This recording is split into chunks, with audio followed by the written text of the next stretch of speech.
If you're selling a product that can solve my problem, I want to solve my problem. So you shouldn't have to try that hard. What was the inspiration for the book? The inspiration for the book, the daily interactions with clients. What's the biggest mistake Shopify brands make on their homepage? They get too comfortable. And there is a big disconnect between what looks cool versus what actually works. If you make a 1% improvement every day for a year, at the end of the year, you've increased 3,700%. Is that really what it works out to? The key is to understand. Born and raised in Greece, Rafael Romis founded Weberus roughly 14 years ago. He has worked with some of the big ones, like Disney and Amazon, but his bread and butter is helping e-commerce stores, such as Jeffree Star Cosmetics, build and grow. Trust is built quietly, not loud and only in the homepage. You've worked with incredible brands. Understand your audience, understand why what you're selling is helping them, and then chances are they want to buy it.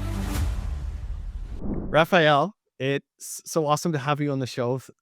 You have such a rich history in e-commerce. You've written a book. It's The Anatomy of the Perfect Website. It's amazing. We're definitely going to dive into that. But real quick, give us a little bit of an intro on who you are and how the heck did you get into this space? For sure. Well, we can go way back to how I was born and raised in Greece. And then I was in London working for a pharmaceutical company. But after London, I basically came to Los Angeles and I was going to get into film, which didn't quite work out. I was going to be a producer on this web show. So that's where I kind of started learning about the internet and websites and domains and all that. And through that, I started buying and selling domains. Through that, I started getting into SEO. So that's how I started. I had an SEO. I would call it an agency, but it was all our websites. We would just make them, rank them, and put ads on them.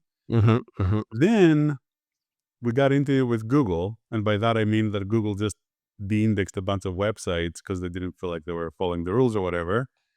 And that's how Weber's was born. So I went from ranking websites to now building websites because I just did not want to have anything to do with Google.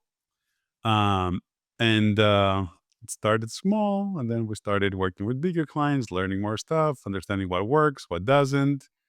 And I guess fast forward to today. So now we found our specialty with Shopify, definitely, where we focus on e-commerce merchants and helping them grow, whether it is through SEO, so backed into SEO, or building websites, optimizing them, tweaking them, using all sorts of apps to increase cart values and all the good stuff. Yeah.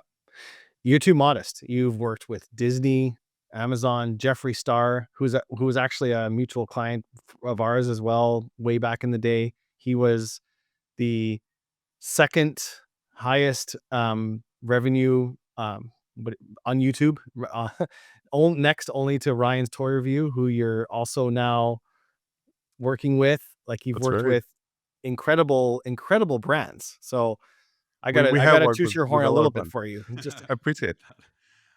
We worked with a lot of different brands, a lot of the studios also. We actually did a project with Amazon too, on a show that they did from Prime TV. And it's really interesting to see how all different sizes of companies operate and how a lot of them share the same kind of issues and how a lot of the successful ones follow the same kind of paths in order to get successful or stay successful.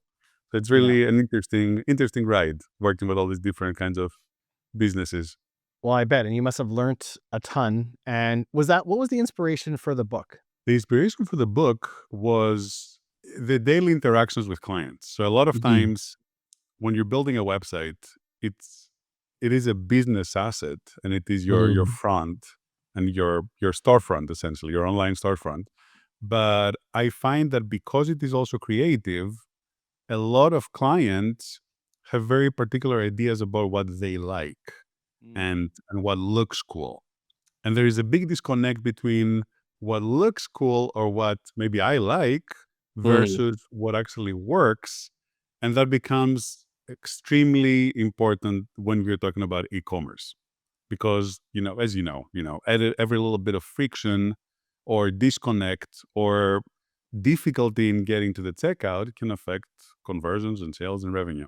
Yeah. So I found that I kept having the same conversations over and over again about how you have to listen to your audience. You have to think about how do you make it a great value proposition, whether it's in the Mhm. price or the benefits that you get of the product. How do you communicate all that? And also, how do you make it very seamless to shop through the website and check out? Same Mm. conversations over and over again, where, a lot of clients, and I'm guilty of that too, right? When Mhm. building a website, you kind of want to show off. You want to do like something really different. Yeah. But a lot of times when it comes to e-commerce, that can be a bad thing to do, a mistake. So the idea behind the book was, instead of having to have the same conversations over and over again, now I can just say, go read chapter 3. Right. It's all there. And I don't That's want to just awesome. give you the answer. I want you to understand why this is how you should do it, Yeah. because you're building this website for your business, and more specifically for your audience. It's not for yourself. I like whatever. I can like shiny gold things. If that's not what I'm selling, or if that's not what my audience likes, that's not what my website should look like. You know? Yeah. I love that. And looking at chapter 3, structuring your website, building the foundation, pages that matters.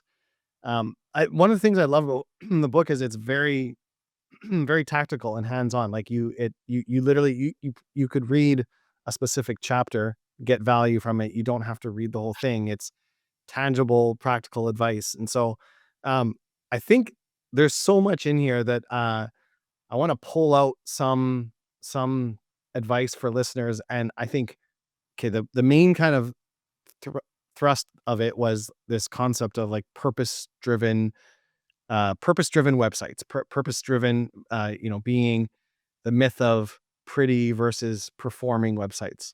Yes, Let's dive into that a little bit. Wh- that's a big one. I think what that's is what that's is, yeah, really what's the, happening the there? that's the core of it all, right? Because it's the when what's funny is our own website. When you look at it right now, it basically has the video of the fish swimming through and all that. Yeah. I would say that a good 2 to 3 out of 10 of the people that call us for a new website, they tell us, "We love your website. We want to do something similar." I'm like, "Okay, Mm, what kind of website are we building?" Well, I'm a doctor. I'm a dentist. I'm like, so what are you talking about? Like, our website it shows fish swimming by and it has animations and things like that. How does that make any sense for a doctor's office or for an e-commerce website that sells, I don't know, makeup? It really just doesn't make any sense. And yet they see something they like and immediately they're thinking, this is good. This works for me. I like it. It should be good for my website also, which is absolutely false. As mhm. much as I like that we get compliments on our website, it really doesn't work for anything other than a website that sells maybe fish or whatever, or a media agency that wants to show off some kind of animation or, media. That's really what it comes down to. So the purpose is the key to determining what your website should look like and how your website should be structured. But it's very, very often lost in the client's mind because they're thinking we're getting uh, a piece of art. So it Right. needs to Right. look pretty, you know? They're not, I think a lot of times people forget why they're doing it. Even if they're telling you, and I see this all the time, they're telling you, we're rebuilding the website because we want to, you know, connect with our audience and increase our sales and increase our revenue. Okay, so how do you do that? By listening to your audience, by Mm, understanding what they like, what makes them tick.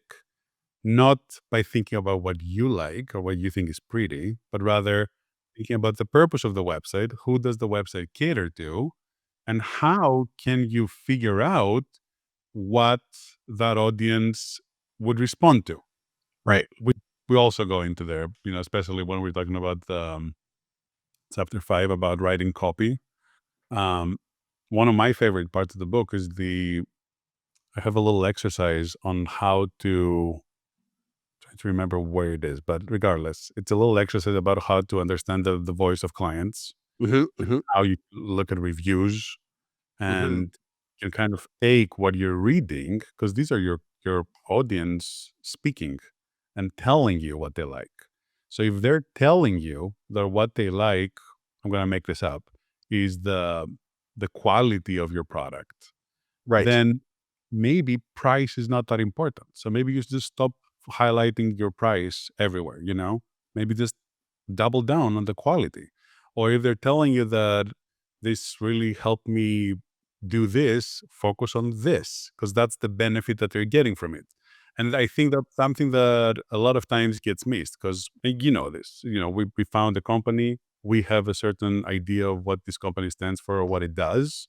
And a lot of times we get fixated on that, same way that a merchant might get fixated on what they think is the big takeaway from their product. But there is a disconnect. It's more common than you would think, where what the benefit that the audience will get from a certain product is not what the merchant might think that they're getting from these products. So, and that it can show through the website and through basically the whole narrative. So, well, one of the ways I'll just add, and I know you had a whole section on that, kind of mining for the voice Yes. of the Yes. customer. One of the ways that what and I know I should know this off the top of my head, but when did you write it? The book was just Yeah. published like 2 months ago. Oh, it was just that recent. Okay, I didn't know it was that recent. Yeah, but I think a lot has changed. So it was published 2 months ago, but when did you write it? Oh, I've been kind of playing and writing with it for the last 2 years. Okay. I just feel like with AI in the last bit, getting mining for the voice of the customer has gotten a lot easier. A lot of brands we see will do like scraping all their reviews, putting it into ChatGPT, asking for it to pull out benefit focused language that describe the products. So like you're selling the whatever it is, not based off of like the features in this, but like what it does for them, and Exactly. Yeah. Yeah. using the wording from the reviews. And then also, I just actually talked about this in our last podcast, but scraping competitors reviews, taking all the 1 stars, Definitely. putting them in a spreadsheet, putting them into ChatGPT, and finding all the things that customers complain about. And then, so the example I used was a coffee maker. So say your say that all the 1 star reviews on the competitors were that it takes too long to brew coffee, or it takes too long and 2 minutes for my coffee to warm up, or something like that for the coffee maker.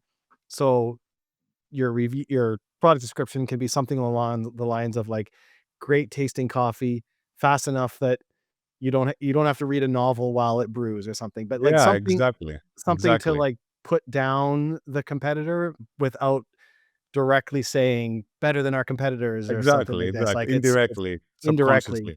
But what Right. I love about this one is that I'm imagining that I love coffee, and I did a lot of research to get my coffee machine. But when you're doing that research, you would never look at speed.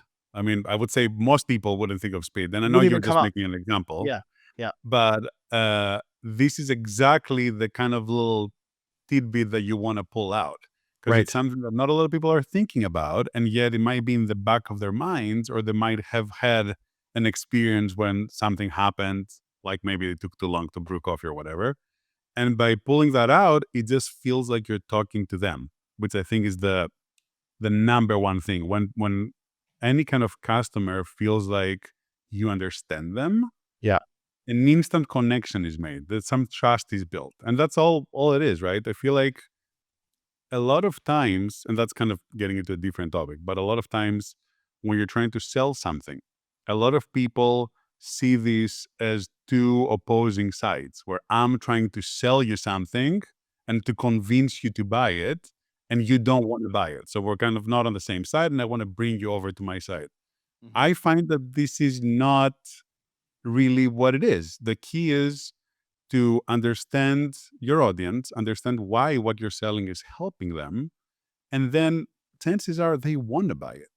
Right. Like I have a bunch of problems. If you're selling a product that can solve my problem, I want to solve my problem. So you shouldn't have to try that hard, as long as you understand my problem and I can understand that you understand my problem and that your product can solve it. Then it just becomes a seamless transaction where you build the trust. I know you, I get you, this is your solution. And then seamlessly, they just accept the solution. That's how it should be. That is a great unlock. I just, uh, for me personally, I just kind of had a little bit of an unlock in my head. Like when you said that, because I talk about this a lot in different ways and different angles, but the way you positioned it, I really like. People want, the reason they're on your site is because there is some component of them that wants your product. Now your job is to remove objections, to any answer any questions, but it's not necessarily just to sell, talk about how good it is, but like they have questions about shipping, they have questions about warranty, guarantees. Your job is maybe to have an incredible offer of like bundling. So your job is to have like, but that's such a great point An is understanding. Yeah. I yes. find that Yeah. it's kind of, it ramps up, right? Well, the first thing is you need to establish a baseline trust. I remember, I haven't really seen this too much anymore, but I remember like 10, 15 years ago, it was affiliate marketing where they were selling all these diet pills and all that. Yeah. And there was a stigma, right? When you land on a page and it looks a certain way, immediately people thought scam. Yeah. Why? Because a lot of scams just happen to look that way. Mhm. So that's where design is very, very important, because if you look a certain way, you don't inspire trust. So I find that there's I'm kind of improvising this, but I feel like there's certain steps that happen. Step number one, I'm looking at this site. I need to trust it, first of all. And that instant, just by the way the first screen is going to look, I either trust it or if I already feel uncomfortable. You got to trust it. Then I need the site or the store to communicate efficiently so that we can keep building on the trust. And then at some point, I'm like, I want this. So then it becomes about overcoming objections. What is the objection? Is it worth the price? Maybe a good price makes sense there, or maybe explaining the value even more makes sense there, or return policy, or shipping. I find that those are the little things that could make or break a deal, but are also super important. I also, at some point in the book, I talk about once you start building that rapport, once you start building the trust, once the customer feels like this is something I want, they still don't know you, unless if it's a repeating customer that has bought from you before, you're Yeah. still building trust. So you don't want to mess it up. One of my clients, I was looking at the website the other day, and they had a big banner that said, buy any 3 products for $100. Buy now. You click on buy now, you start adding products into your cart, you go to checkout, it's not $100. Why? Because apparently there was a coupon code that you had to put, but Oh, he didn't make that clear. So a new customer that sees that immediately is like frustrated, and they're thinking, well, that's not what you told me. And you might very likely lose the sale just because of that detail. And they probably were not even trying to hide it. Obviously, they were not trying to hide it. They had a big banner promoting the offer, yeah. but the way in which they were promoting it could lead to frustration. And this is where, every little detail does matter. You want to be conscious of that journey that the customer takes from step one, initiating that trust, building the trust, accepting that you want it, and then overcoming objections and making it a smooth checkout process. Yeah. I liked that concept you talked about in the book, that trust is built quietly and everywhere, not loud and only on the homepage, but calm, confident messaging throughout the site, product pages, in images, in copy, but subtle and everywhere, versus blasting every logo of every media thing you've been on the homepage, but then it's nowhere else. It's, Exactly, so yeah. exactly. This is also so, and all. I mean, pretty much everything I write in the book has to do with things that I've seen, Yeah. and it's very interesting to me when you see a gigantic homepage. that has everything on it. And then you click on a product page and it almost looks like you're on a different website that looks nothing like the rest of it, and almost like a different brand or an unbranded product, when Yeah. they've spent all this time building on the homepage. And chances are, if you're using ads, or if people are Googling and finding your product, or if somebody's sharing a link to your product, they're not even going to see your homepage. Right. So they're going to land on the product page that you haven't really paid too much attention to, and you might lose the sale.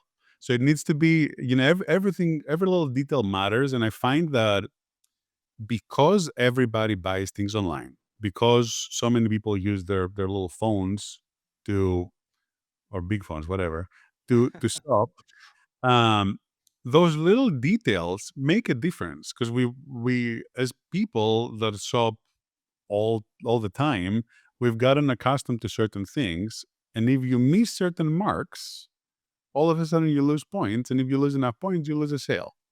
And that is so interesting to me, seeing how little changes that don't feel like much can actually make a big difference in terms of conversions of a site or cart values, things like that. Subtle things that, not talking about redesigning your website, just changing a few different things, maybe showing a different collection on the Right. homepage, or maybe calling something else.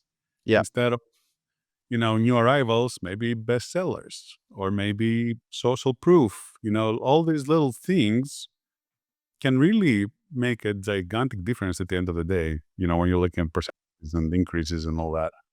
Let's talk a little bit about you talked a lot about how there should be a goal of every page. Like whether it's to sell, for leads, maybe to build authority, for support. Yes. Um, why let's talk tell me about that, and then relating that to the homepage. Why is that so important? I think so. One thing that I also see all the time is when the again, I'm talking about clients, but it's, everybody. You have an end goal in mind, and a lot of times people will try to achieve that goal right away. So whether we're talking about a homepage or a product page, the goal is sales, sales, sales, and so they'll just try to get that sale on every single page, which doesn't really work, because when you're looking at a website, and it's a little bit different when you're talking about B2B service websites and leads versus e-commerce, but the idea is similar. Every page serves a purpose, and the purpose of that page is to take you to the next step, where the final step is the actual sale, the checkout, or the post sale, or whatever. But every page should focus on the one thing, and as long as the page achieves the one thing, you'll move to the next thing, because it's much easier to get someone to do one thing that it feels like a natural, safe next step, than it is to get them to commit to the final step right away. So for Yeah. me, and it's different depending on what you're selling, how many products you have, one single product websites versus, big catalogs and all that. But the homepage should establish trust and should very clearly define what this website or what this store has to offer.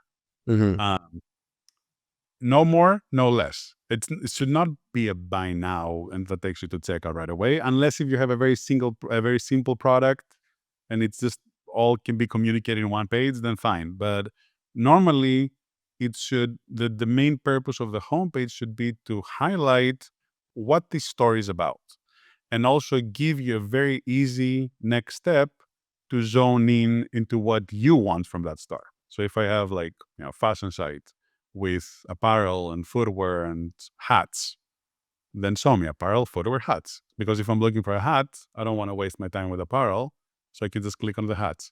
That's the main goal. Get me to click on the hats, because as soon as I do that, now I've already taken the step, and it's much harder for me to leave. Right. Where a mistake that I see all the time is, you have a store and they just download a bunch of different products. They just show you all the Hmm. products. They Hmm. show you like 100 products on the homepage. You have to keep scrolling and scrolling and scrolling. It's very easy for me to move away from that, because now I'm overwhelmed. I was just looking for a hat. Why do I have to scroll through jeans and jackets and all that? Um, but if you just give me those three tabs and I click on hats, number one, I've told you what I'm looking for. I'm looking for hats. Number two, if you've done it right, I landed on a hats collection, and now I'm looking at what I'm hoping to find. And number three, we're already working. So we're already building a relationship because I clicked on your link and I found what I'm looking for. So we're building, and that's naturally, the next step. You find a hat you like, you go to the product page, one step at a time, because that's how it feels seamless. It doesn't feel sudden. It doesn't feel rushed. Because you know, there's all these scams going on these days, right? With emails and text messages, it's just getting crazy with Well, AI and review generators. And there's that, and before we hit record, we talked about how me and you, we've both picked up our phone and forgot what we were about to do, or oh yeah, for sure, for opened a sure. tab All and the got distracted. distractions. All the distractions, right? So you got to really guide the customer through it, because we live in a world where stuff is popping up and happening, and the more you can guide them through it, Exactly, the better. exactly. So But what's a big? Oh, sorry. Go ahead. I was just gonna say, so you have two things: distractions everywhere. And if you ask me to commit to something bigger, like buying or like adding something to my cart, now you're opening me up to be distracted and not do it because it's not an easy next step. You're asking me to make a leap. That's one. But number two, if you rush the customer, they feel threatened. And that's why I mentioned scams. What I was thinking of is a lot of scammers, they'll call you and they'll be like, oh, this is urgent. Your social security number is compromised. Right now, you need to call us and send Yeah. us a gift card or whatever. There's always that urgency, which is now associated with negativity. Like you're making me uncomfortable. And that's something that you absolutely do not want your customer to feel when they're on your website, unless if there's also a room for that, right? You have a product page. If I get to your product page, if I show that I'm definitely very interested, you could tell me that I have a few minutes to claim a special offer. That's Yeah. different.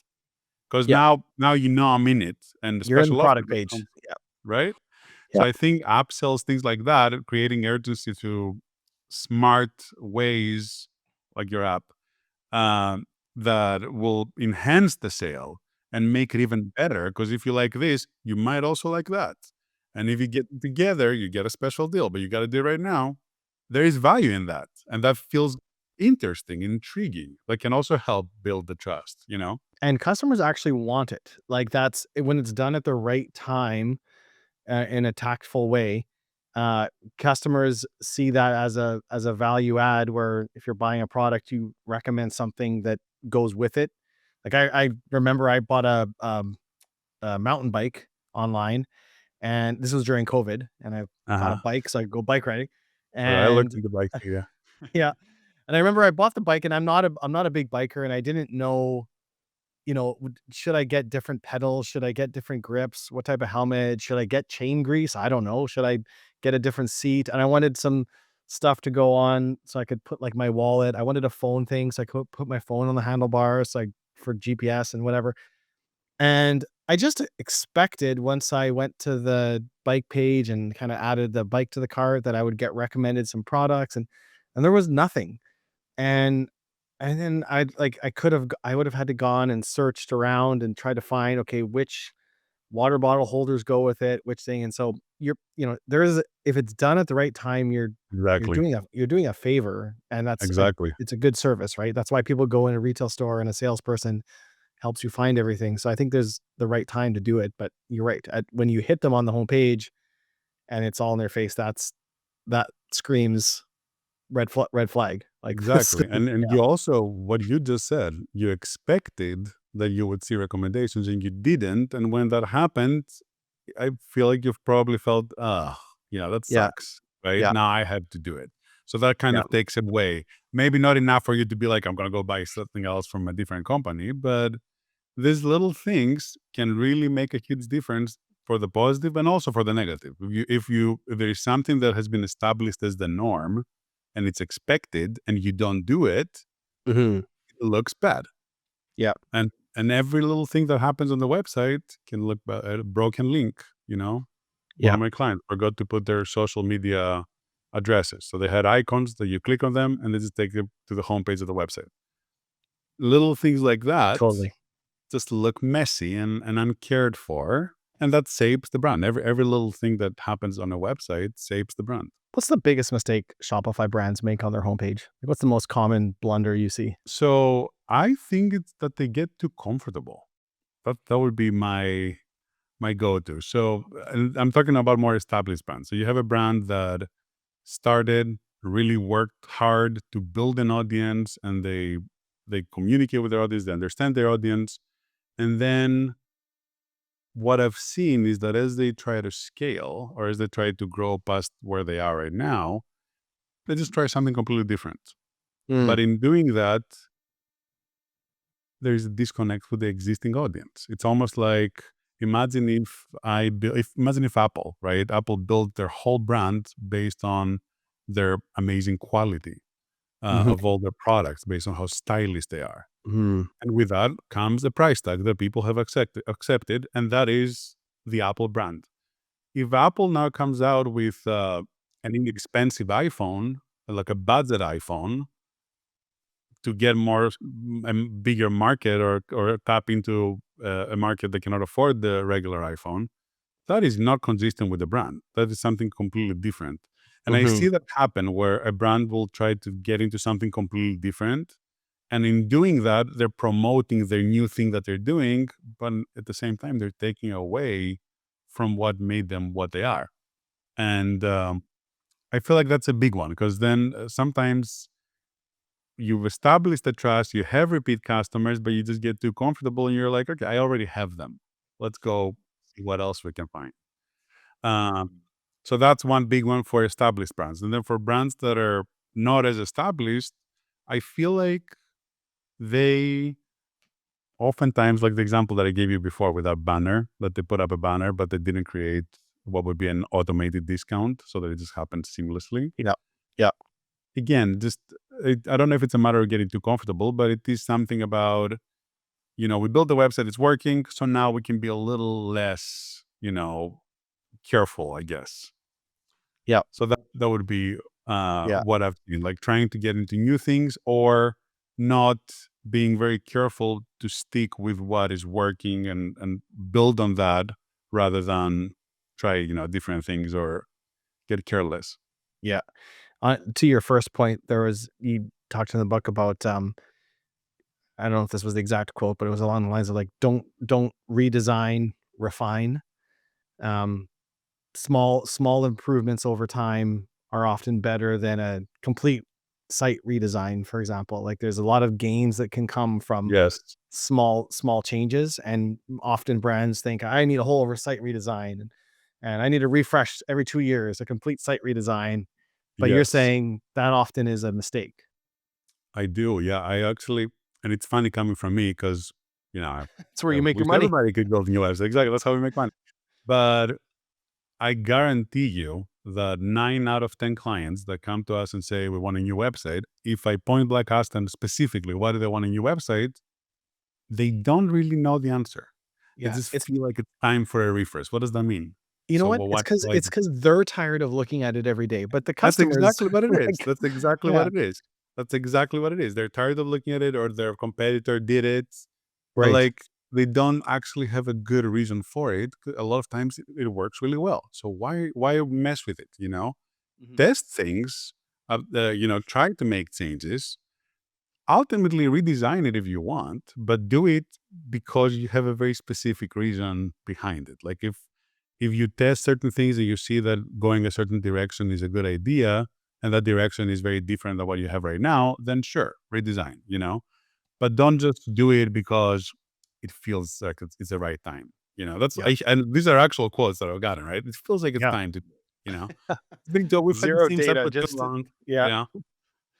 It's new season, new Yeah, redesign. Yeah, exactly. yeah. Exactly. Meanwhile, Exactly. you're confusing your customers. They can't figure out. They're used to navigation a certain way, and yeah, Absolutely.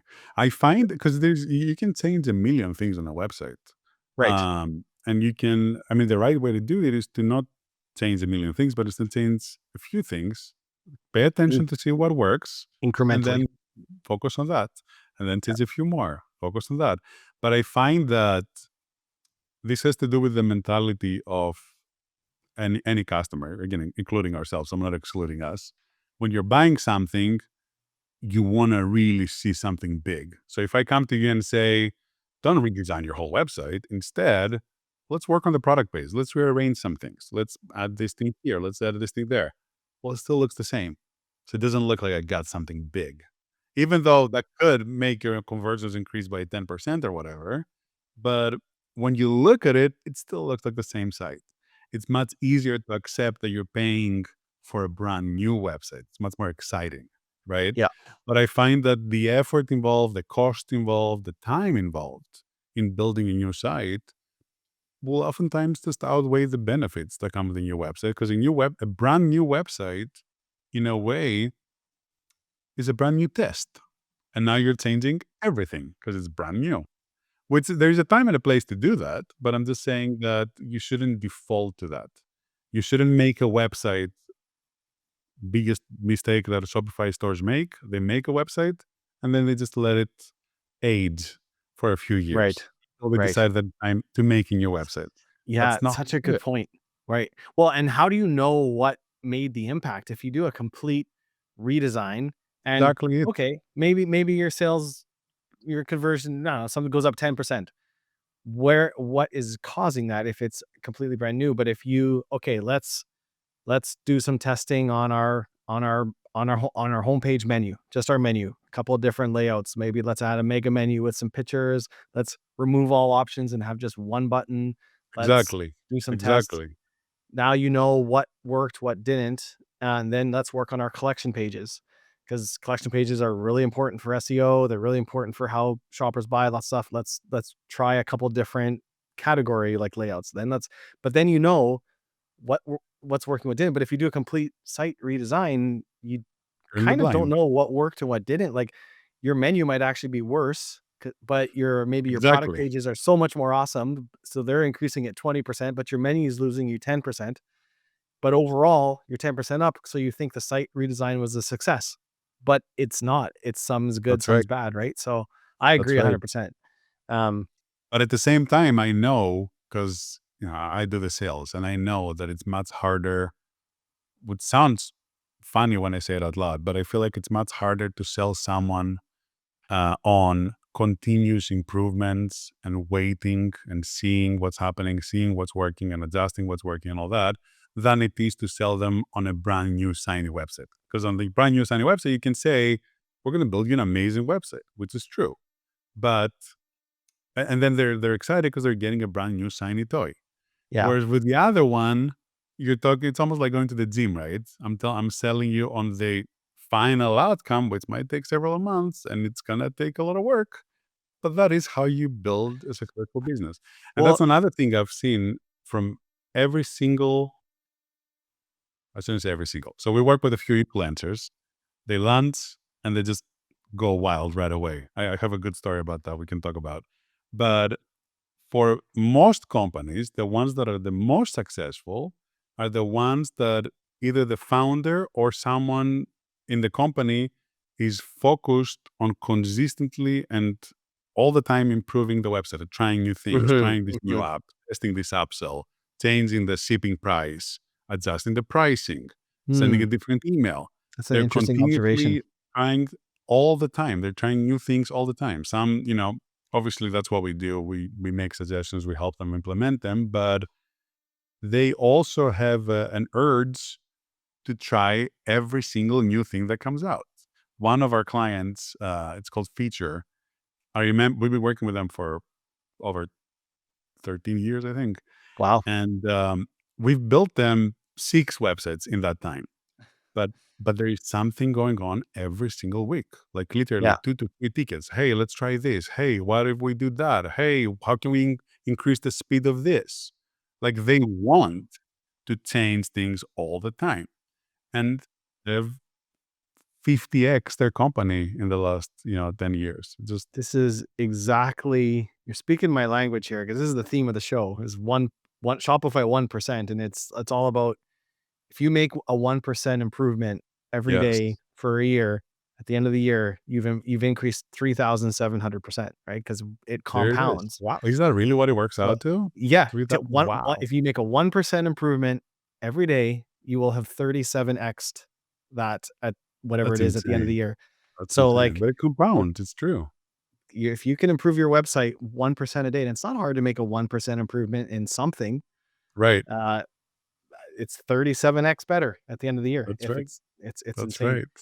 right. I love that. Such a good observation, because I agree with it that it's people that are continually testing, that it's never done. It's never a finished piece of art that is done and let it be. It's continually evolving and testing. And I know that there is like some people that will say like, don't install every app, don't test everything. Yeah, and there's something to be said for that. Like you could make some mistakes sometime, and maybe you might do something that maybe slows down your site, and but I would say the pros outweigh the cons of being like constantly doing things. And yes, sometimes you'll do something and you'll learn like, nope, that doesn't work, and change it. Which But is still good. You're that's how you learning. learn. You're learning, right? Exactly. Yeah.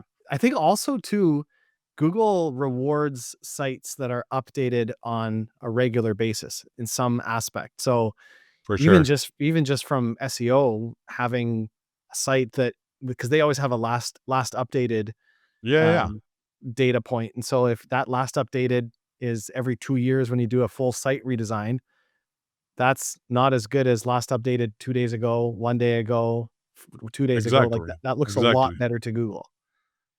And to Google and to the customers. That's actually the underlying topic of the book, which is that when I was doing SEO 12 years ago, what I was doing is that I was building websites on a very specific keyword. So let's say my keyword was black handbags. I would build a whole website around black handbags, and it was a blog. So I would have several articles about black handbags. And it became kind of ridiculous. It was working very, very well, but it became ridiculous because I would literally have an article about how to organize your black handbags in your closet, how to choose the best black handbag. Like, it was literally just for the purpose of including the keywords a certain amount Yeah. of times so that I can rank on Google. And again, it worked Yeah. very, very well until Google said, what is this? What is the Right. point of a blog about black handbags that has 15 articles about black handbags? It doesn't make Yeah. sense. If somebody's searching for black handbags, they're looking to buy a black handbag 99% of the time. So a blog does not make sense. Thus, Mm. they kind of shut me down. But what I'm saying is that was then. Back then, you could pay attention to little technical tells that Google was looking for. You can get enough backlinks and you start to rank. Today, AI is obviously a big part of this, but also Google has become so advanced that what works for Google works for customers. It's literally identical. I honestly, and a lot of my SEO friends might hate me for saying this, but I don't believe in anything that technical anymore. I don't believe that it's so important to have an H1 tag or to have a Mhm. meta Mhm. description. I think I'm that I'm with you. Google is smart enough to figure this out. Google is so smart. Like, oh my God, the things that Google does. You think they need you to tell them what's the heading of the website, or that you need to include the keyword on the H1 tag or else it's not going to rank well enough?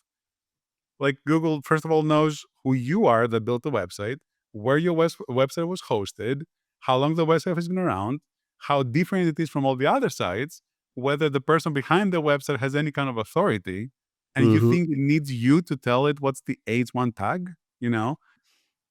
But that's what's kind of cool about it. If you build a website perfectly for your customer, 99% of the time, it works for Google too. As It's long as like you just it's like hashtags. Do you think the social platforms need you to put a hashtag to tell it what that post is about? It exactly. doesn't. It knows, and it'll put it in the algorithm in the right way to and serve that post to the right customers based off what they like, regardless of any hashtag you put in there.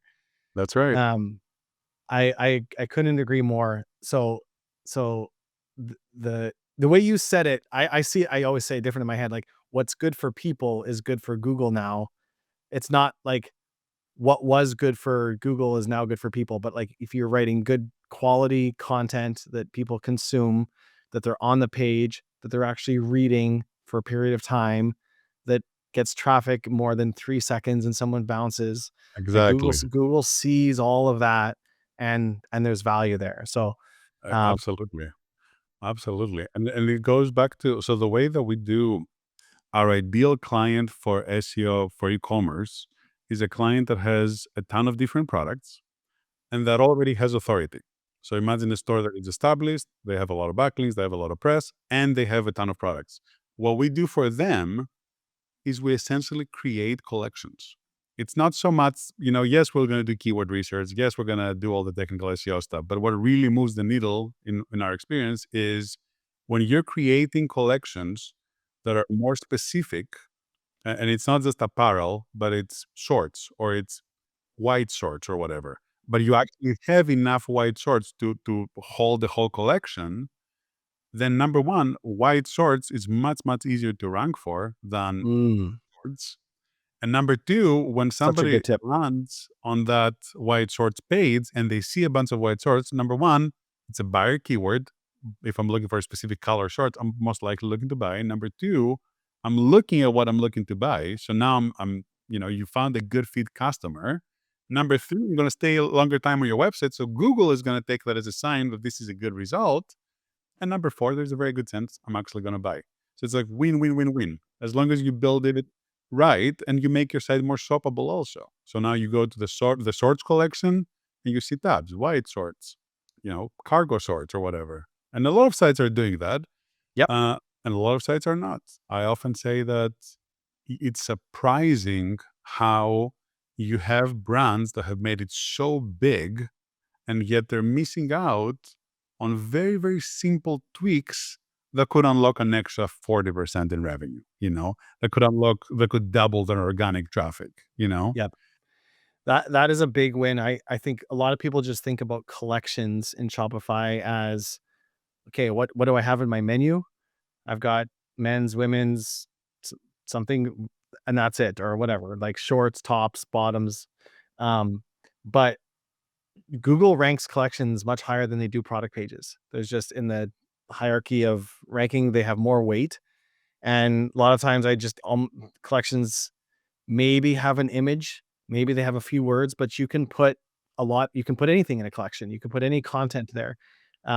Definitely spend time optimizing collections. That is a huge, huge opportunity. And yeah, it's if someone is so you said like when a brand has decent backlinks, has decent media. I'll tell you why I said that. I said that would be our ideal client. The reason is we don't really do too much backlinking. Okay, So okay. I would leave that, to the people that But all focus that on that. stuff is comes first. Like you should be getting press. You should work with PR firms to get mentions in articles. You should work with partners to get links. I think it depends, right? So you mentioned Jeffree Star. Another good example is Melt Cosmetics or Ryan's World. Well, these are brands that have a gigantic audience. So in a way, they in their minds at least, they couldn't care less about organic because a lot of times organic traffic is shopping around. I'm looking for white shorts. I'm not looking for Jeffree Star makeup. If I'm looking for Jeffree Star makeup, I'll go to the Jeffree Star makeup website. But if I'm looking for makeup in general, then it's a different kind of market. But what I was going to say is that if you're an influencer brand and you land and you have an audience, Mhm. then a lot of times the audience will just carry you through and you can make a ton of sales without having to worry about those kind of things. But for most of us, it really makes a big difference to have that specificity because it just helps people shop and navigate, and it has the side effect of ranking on Google too. Yeah. I want to talk about you talked a lot in the book about I think it was a qualified versus unqualified traffic. You had an example of a luggage company that What about backlinks? Yes, I think. uh yeah, I can't remember the name of the company, but you kind of changed how what you did on the website. But essentially, you've got some traffic to your website that might be like qualified traffic, or sorry, not qualified, high intent versus low intent is the so high intent to buy versus low intent to buy. Um, Understanding the differences and then building for that. So like if I think right now, if I asked most stores what percentage of your traffic is high intent versus low intent, they probably wouldn't even know. But I guess how can you determine that? What do you do? Do you try to figure it out by channel? And then how do you address it? How can you solve for high intent versus low intent? For sure. I think that there's a lot of different ways to do it. I find that a lot of, specifically about e-commerce stores, when they have a blog and they have an educational article, Mhm. uh, mountain bikes, right? Like how to Yeah. grease your wheels, for example, or Yeah. the chains or whatever you Yeah. grease on the mountain bike. If there's an article about that and you land on that article and I just have all my products everywhere, not the maybe the oil or whatever, that's fine. But if I'm just showing you all my mountain bikes, that kind of disconnect. It doesn't really, it's not what you're looking for. You're looking for how to grease your new bike. Chances are you have a bike. You're literally looking for educational content. That's low intent. And you know this because you landed on that article, right? You were searching for how to do something. You landed on the article that tells you how to do something. So sometimes the entry point is a key indicator on what kind of traffic it is versus landing on a product page where in most cases it's high intent. It gets more complicated if you land on a homepage or a page that just doesn't necessarily indicate what you're here for. Mhm. Um, but that's where I think it's important to have a good navigation to guide them. So Mhm. someone that's low intent might be looking for more information on the features or how it works or whatever. Someone that's more high intent might be ready to buy. Maybe the friends has the product, they heard about it, and now they want it too. So give both people a different path so that they can all be catered to. Just don't focus on the one thing, but instead, if you know that your traffic is coming from a lot of different places, then give those different places different paths so that they can follow like a step by step gradual process and then ultimately get them to where you want to be.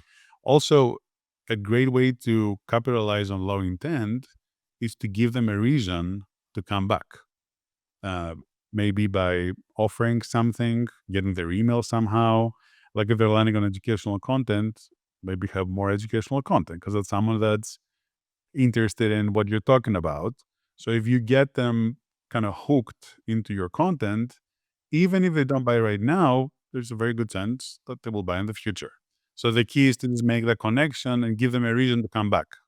That's the key. Just give them a reason to come back. I always say there should be something for every visitor on your website, whether they buy or not. Yes, And that could absolutely. be a download, a ebook, a PDF, a video, maybe sometimes even a free product. If you do the math on it, but say you're a health company and I land on your website, whether I buy or not, get my free shaker bottle. And what does a That's shaker right. bottle cost? Like $3 or $4, right? That's right. So I go through a checkout that has it's a $0 checkout, but it's I get my where can we send your it's literally the button, where can we I send your love that. free I love shaker that. bottle?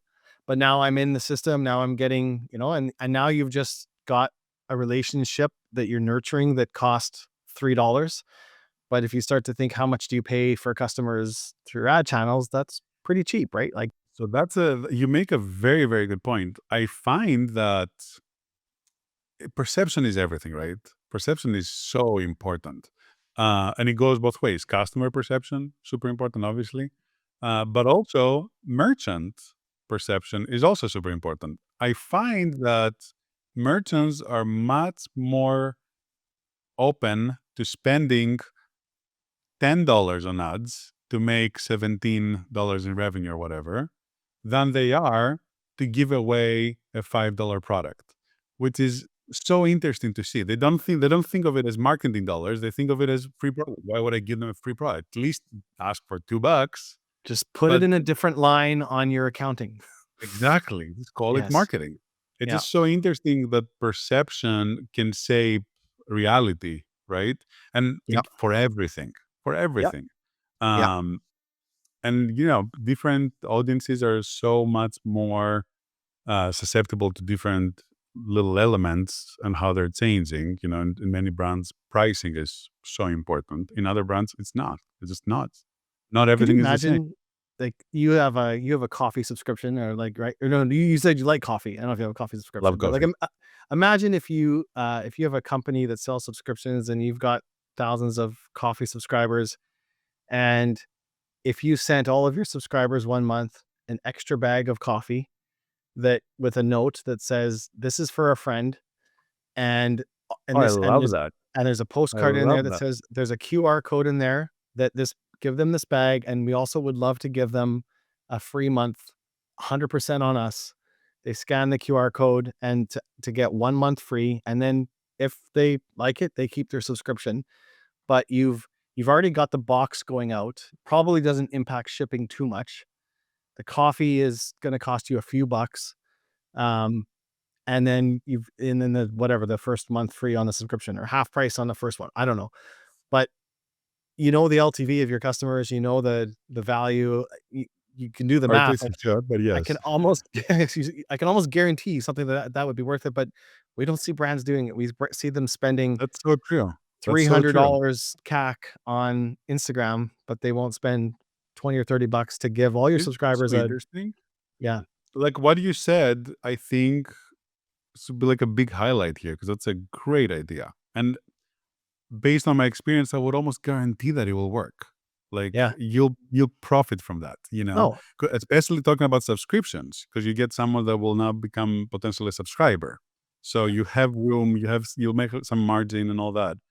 And yet, I think that it will be so much easier to convince someone to spend $10,000 on a paid press release than it would be to convince them to just give away a bunch of product. And I just find that so interesting because it's also interesting how it works on reverse. You know, customers come to the site, something just doesn't connect, you know, and it doesn't matter if it makes sense or if it's logical, it just doesn't connect. And that's all it takes. Perception is everything.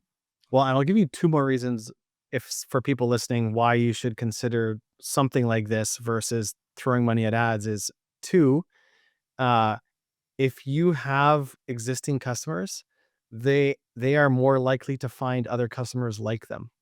And so they're gonna have a better ICP, your ideal customer profile. So like whether Right. so you like coffee, you probably have some friends that like coffee.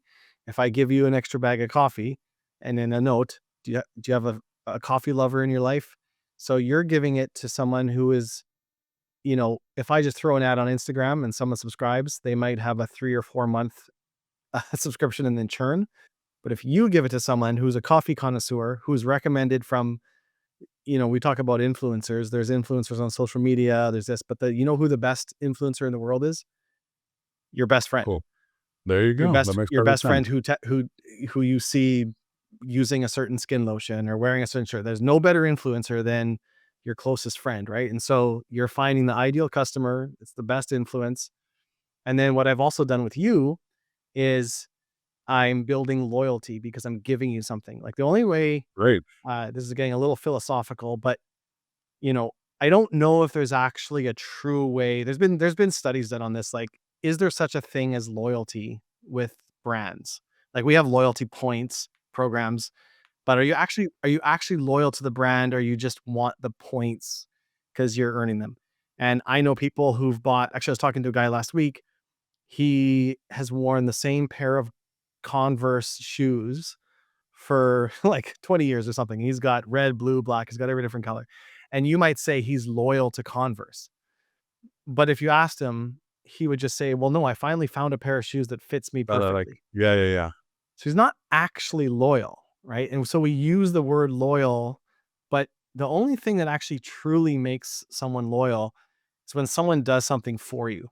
And so Yes, like when you if build you that relationship. Sure. if you did something, I don't know, we don't live in the same place, but let's just say my house burnt down and I needed a place to stay and you texted me and you're like, "Jay, come over to Palm Springs and you can stay in my house here for a bit," and you let me live in your guest room for a month. Like I would be loyal to you Right. for like Totally. I Totally. would try to recommend every Shopify merchant I had to use your agency, whatever. Like that Makes builds perfect loyalty. sense. It's true loyalty because you're giving me something. And that's hard to do as a brand. Like a brand, you don't inherently give I think something, right? Like I was gonna say, I think it goes back to what we were just talking about, the giving and also the definition of loyalty. I think you're absolutely right. I don't think there is loyalty. I think that there is comfort. I think that there is something that you're used to. I like these polo shirts and I have some other t-shirts also. I have literally 50 of them. And Same with my I black shirt here. kid you not, I was gonna wear my black shirt. I wear a black V-neck that I have like 25 of them in my closet. I'm like, no, I'll do a polo today. I'll be more fancy. Yeah. So it's funny that you're wearing a black t-shirt. But and I buy them from the same brand, have been for like 6-7 years. Um, that said, if I discovered a better black shirt, Yes, you'd I would switch. change in a heartbeat. Why not? You're not loyal. Even You if just I have found one that works. exactly, you found one that Yeah, works, and it's yeah, easy to stick with it. Or I like it and I keep liking it, so why would I look elsewhere, you know? But if I yeah. see something, I'm not gonna be like, well, I don't want to betray them. There's no love and loyalty in that sense. There's just convenience. And I think that that's a lot of times that's what it comes down to. It's convenient. And I know that it works. And I know that I can buy it in other colors too, because I know the shirt, I know it works. Why would I waste time looking elsewhere? If it comes to me or if I see something, if I happen to try it and I like it better, I'm gone. That said, if, and I think points are the very, I mean, the most basic way to do this, but just giving something back, ideally more than points, maybe a birthday gift every year, just giving Mhm. something back that's unexpected to Uh-huh. your customers. I think that can help build that loyalty where maybe it does feel weird. Well, okay, I found this one. It's also good. Is it that much better though? I know the other one I'll be using for a while. They send me a gift that I have on my desk. They send me a free steak or whatever. Then there is something that might hold you back a little bit from going somewhere else. Now, again, if there's something else is a much better option, loyalty goes out the window. But you never know. I feel like there have been cases, in fact, with Shopify, when Shopify when Shopify first launched the Shopify Plus program, Mhm. they Mhm. sent us a bunch of like little merch. They came out from Canada. We met out. They bought me some drinks or whatever in LA. And I was like, that's cool. That's pretty cool that a few members of the executive team came out and they wanted to meet up. I feel cared for, you know? Yeah. Yeah. That's unexpected also. I think unexpected is a big thing because Mhm. if everybody's doing it, then I expect it. It doesn't matter. Yeah. But Yeah. it's something more, then it makes you feel special. And then you're less likely to jump ship and go elsewhere, right? Yes. You know what it is? So this is basic psychology of people. There's a really good book by Daniel Pink called Drive, and I highly recommend I'll reading check it. it But out for sure. the premise is it's like what drives people, what makes them do things, and they talk a lot about, or he talks a lot about intrinsic versus extrinsic motivation. And extrinsic motivation is something coming from the outside, like if you do this, I'll give you this. Versus Uh-huh. intrinsic motivation is you just want to do something. So like Yes. they've done studies with kids, and they've taken like kids at daycare, and they've taken like thousands of kids. They've done lots of these studies where they'll say to one kid, um, if you clean your room, or sorry, if you clean your play area, you'll get a cookie or something, or that, and then the kid does it, and to the other kids, they don't give them the lure of the reward.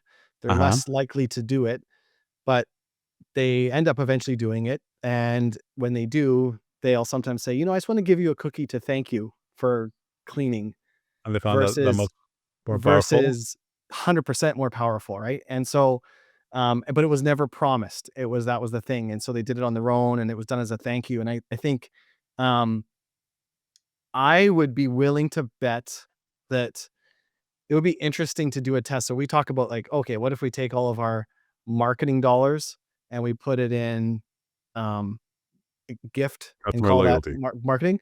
What if we take all of our loyalty points and we got rid of them, but we only surprised customers with gifts? And because when you earn something, you don't feel loyal. You You're feel like just you yeah, you exactly. You're feel like you deserving. earned it. You deserved Yeah. it. Like I bought 10 coffees, now I want my free one. But if Starbucks or whatever, I don't even know if Starbucks has a buy 10 get one free, but like if a coffee shop has, if they didn't actually have the punch card, but they had some way of tracking it, Right. And if they knew that, like, when I scanned my credit card and it just said on their cash register and they didn't show to me, but when I went up and I paid for my coffee and they said, "You know what? This one's on the house." I would be like, Yeah. Oh my God. That's so "Holy powerful. cow." I would Exactly. be like, "I am buying my coffee from you for life." Exactly. Versus if Absolutely. I just like, "Yeah, I'm getting my free coffee today, right?" And Isn't that so interesting what you're literally what you just said? Let's just get rid of the expectation, which has other benefits, of course, right? I'm trying to build up to my free coffee potentially, but yeah, I think it's so much more powerful to surprise because then it's unexpected and then you feel special. You're like, oh, they noticed, right? I mean, I would love to do a split test on customers that if in a coffee shop, if half of them got a punch card and half of them didn't, and then half of them you surprised and delight them. And if there was a way you could track Right. Track the lifetime the value and the what happens lifetime value, after. I can almost guarantee you it's gonna be higher for the ones that you did something for, right? Like, I yes, agree you don't 100%. yeah. So I think, But people don't do that. Like it's very, very few. And it has happened to me, and I was always caught by surprise when it did. It's so nice and beautiful when it happens, or even when the company. I don't remember what company it was, but or maybe it was one of our clients. But I remember that their plan was, you buy the product. It was a more expensive product. I think it was ski equipment. You buy the product, and then they had a sequence for after the sale, not to sell you stuff, but to take in with you via handwritten postcard by the owner. Hey, just wanted to take in. I hope you're enjoying your skis. If you have any issues, here's my email. Feel free to reach out to me personally. The end. No sale, nothing else. I just, I kind of care about you, you know? I just want to know what's up. And I think that even something as simple as that, that doesn't really cost that much, I think can make such a big difference, especially if you're selling a more premium product, but in any product, like you said, just free coffee, just a free coffee because we've noticed, we notice you. That's how you build a relationship, and it's how you build true loyalty versus someone who is just transactional and it's extrinsic motivation. They are it's that intrinsic, right? And so, Exactly. um, I think it would be actually really cool, for there to be some type of a tool or an app to do this. Like, there's 100 I can loyalty see, I apps. can see a light bulb There above we your go. head. We could partner on this, and There you so go. it's like the No, the I the just non-loyalty wonder. loyalty, right? I was just gonna say, I wonder why not more people are doing this. There's no way this is not gonna work. There's no way this is not gonna be very, very profitable, much more than ads. There are people doing it and it does work, and it's just there's so a good, chew shoot, I forget if it's Chewy or BarkBox. I think it's Chewy. Yeah, it's Chewy. Chewy is a pet company, Oh, I know them and very well. We have a yeah, dog. okay. So they have dog food subscription, and what happens with every dog food subscription? Eventually, your dog passes away, and you probably forget to cancel your subscription, and you get dog food the following month, and it's a sad moment because you get dog food, and Uh-huh. and you have to, and you're like, oh, I forgot to cancel my dog food subscription. And most companies, if you go to cancel it or to refund it, they'll say like, oh, okay, you can send it back and we'll give you a refund. And there's a hassle and whatever. So Chewy said, okay, everyone that this happens to, they're going to just let them keep the dog food, and they're going to say, you know what, keep it. We'll refund you. Keep it. Give it to a friend. Do whatever you want. You don't have to send it back. And then the customer feels kind of grateful that they don't have to go through the hoops. But then what they also do, they don't tell the customer, is they send them flowers, Oh, and wow. I they didn't know send that. without telling them, but they have their address because they've been a subscriber, and they just canceled their subscription because their dog died, and they send them flowers, and some people on their team sign it. And what happens to people who have dogs? They probably get another dog in a couple years. And Absolutely. where are they going to get their dog food subscription the next Right. time, right? Like, Right. so I mean, that is a uh probably one of the best marketing dollars they spend, right? Like, it's yeah. Yeah, I didn't know this. That's amazing. And it makes perfect sense. I just feel like this should be the norm, I almost feel like, especially for a company that has the marketing budget and spends a lot of money on ads. Ads are expensive. They're so freaking expensive. And when you have the customer, how does it get any better, right? You can use like the example that you gave with the coffee, I think was genius, especially for every single subscription company that is selling some kind of a subscription that is not outrageously expensive, right? Like a coffee subscription or something like that, I think is perfect.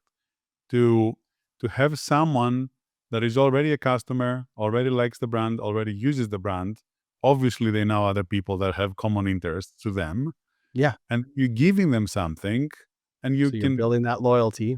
build the loyalty with them, but also gaining a new customer, like in direct and indirect benefit there. Yeah. Um, And the key is not to tell them. You don't say after you've been a subscriber for 6 months, exactly, you get a free bag you can give a exactly. friend. They just get surprised by it, right? Like Which is the funny part, though, how much more powerful it is. The same exact thing, if you just don't warn them about it. This is just yeah, like if 100%. Chewy had a big banner that said, "If your dog passes away, we'll send you flowers." I'm like, why do I Uh, want your flowers? I don't even want your flowers. Just, yeah, I'm sad. Just let me yeah, be. But without yeah, saying it, you just all of a sudden, during that time, you get the flowers, and you're like, wow, like they actually care. This company that just want my money, they actually care, and that's when true relationships are born, because it's unexpected and because it's actually thoughtful. I mean, matter of fact, it is a thoughtful action. You're not doing it. Maybe there is, yes, is it potentially going to be profitable? Yes, but you're not guaranteed that, and I think that also says a lot, right? It's one thing to say to someone, "We'll do this if you do that," because then it's a transaction. No, we'll just give you the flowers. We'll give you the free coffee. You do with it what you want. There's so much power in that. totally. And at least, even if they don't buy something, at least they got a free bag of coffee versus if you spend 60 bucks to get someone to click through on an Instagram ad, Right. there's nothing. There's no value exchange there. So like it's better, Exactly. at least there's some value in the hand versus giving more money to Meta. Um 100%. so yeah, 100%. To Meta, or it's a to someone that Google you or really whoever have else. no idea where it's going to Exactly. go. Yeah, put it to the hand. So well, we could definitely go on and on about some things. I think we probably only chatted about 2 or 3 of your chapters in your book. Yeah. Um, I There's got I definitely a lot. there's a lot. You know what? We should do another episode at some point. I had, I think 10 things I wanted to talk to, and I kind of got through about 2. So that's good. That's how it goes. Before we wrap up here, I loved your book, by the way. I think it's a great read. I think it's the thing I like about it is you could literally pick a chapter and read it, read the title, feel if it applies to you. I'm a big fan of just-in-time knowledge. Uh-huh. Um, I think versus just-in-case knowledge. I think Yes. I think we often like read every book, listen to everything, and we're like, we build all this knowledge because we think we need to, but when the time you need it. So like, okay, right now you're working on your website, go to these resources. Like you're working on your homepage, here's this. So you need just-in-time knowledge, not just in case. And I think your book is structured very well that way. So you don't even have to read the whole book. You could literally read one of the chapters. So Yes. yeah. I mean, obviously I'm a little biased, but I would say that it's a good read to anyone that has a store, because I feel like they might see their store from a different perspective. And again, perspective is everything. So I think it's important to understand what goes on in your store. Don't just do something because you saw some other very successful site doing it, which is another, again, we could talk forever, right? And I'd love to do Yeah. another episode together. But another big thing that I see is they come to us and they say, let's make it like them. They're crushing it. Mhm. Okay, but if it's not the same audience, if it's not the same kind of product, or even if it is the same audience, the same product, if your value proposition is different, it's just not the same.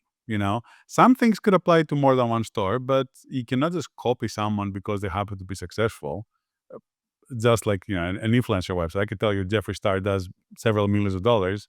It doesn't mean that the same website for a brand new brand would do millions of dollars. Not There's no sense it would, right? 100%. Yeah. So it's so misleading to look at the success of someone else and assume what it Mhm. is that made them very successful. But I feel like that's one thing that I try to do in the book. I try to kind of highlight the different aspects of a website, navigation, structure, copy, intent, all that good stuff.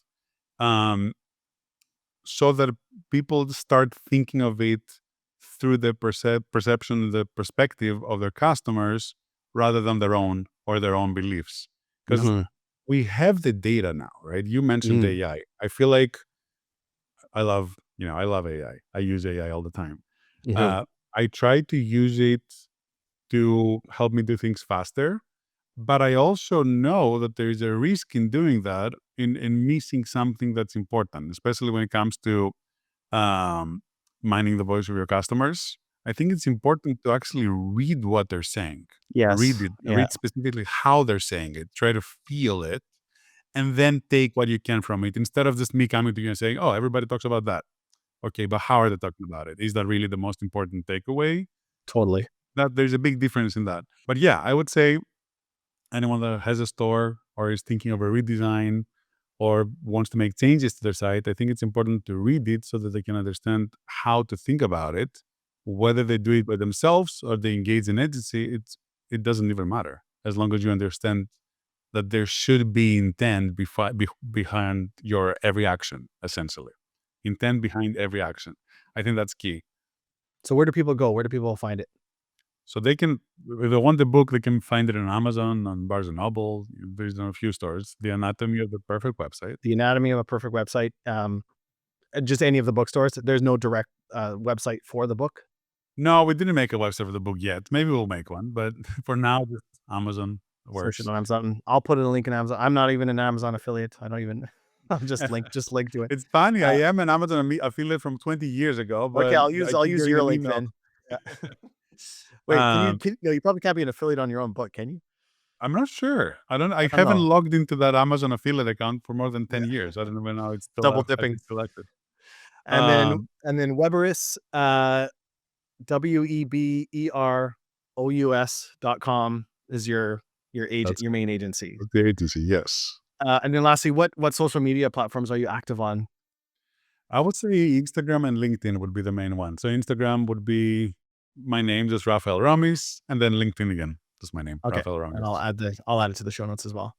Okay, we are Awesome. definitely going to do another episode at some point. This was so much fun. And when I'm in Palm Springs, I expect an invite to your pool. You got your lake. Both. We do a boat ride and a pool Awesome. session. Thank you so much. Thank you. Thank you for having me.